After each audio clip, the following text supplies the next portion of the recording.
Tidak lama lagi, para pekerja jagaan kesihatan akan mendapat perlindungan lebih lengkap daripada sebarang tindakan penderaan atau gangguan. 3 kelompok jagaan kesihatan Singapura dipastikan akan mengemas protokol dalaman mereka berdasarkan garis panduan yang diseragamkan jelang Jun tahun depan. 3 kumpulan ini merangkumi SingHealth, Kumpulan Jagaan Kesihatan Nasional dan Sistem Kesihatan Universiti Nasional. Di bawah garis panduan terbaru, satu takrif jelas akan ditetapkan mengenai sesuatu tindakan yang dianggap sebagai penderaan atau gangguan. Ini bagi mengelakkan sebarang kekeliruan. Protokol bagi membuat laporan mengenai kejadian sedemikian juga akan diselaraskan. Selain itu, ia juga turut menyenaraikan bentuk tindakan yang perlu diambil terhadap mereka yang mengganggu pekerja jagaan kesihatan. Ini termasuk dengan memberi amaran atau mengusir si pelaku dari premis. Ini semua sebahagian daripada usaha untuk menyediakan para kaki tangan persekitaran pekerjaan yang selamat dan kondusif.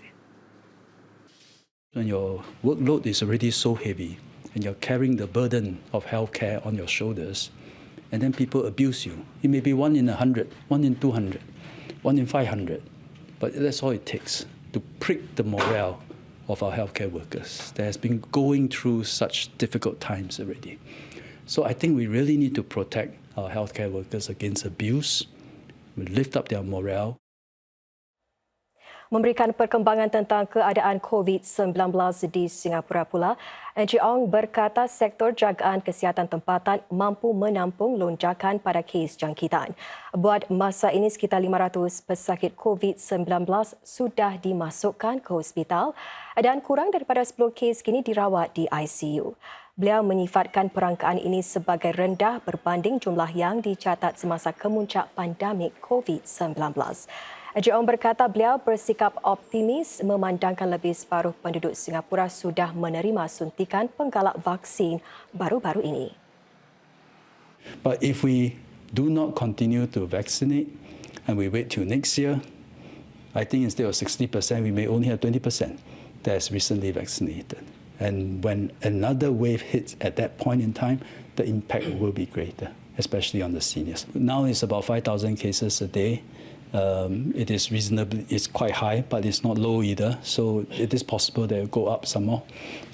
But I think it's not something that we have not seen before. Yeah.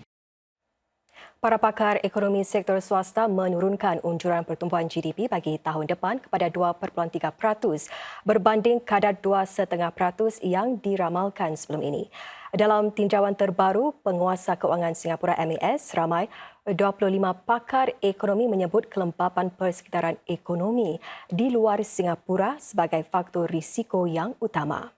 Faktor-faktor risiko lain termasuk ketegangan geopolitik dan inflasi tinggi yang boleh menjejas keadaan pasaran keuangan dan putaran wang di Singapura. Sebaliknya, faktor-faktor yang boleh meningkatkan ekonomi Singapura termasuk pertumbuhan ekonomi global yang lebih baik daripada jangkaan, pemulihan kitaran teknologi serta pertumbuhan rancak di China.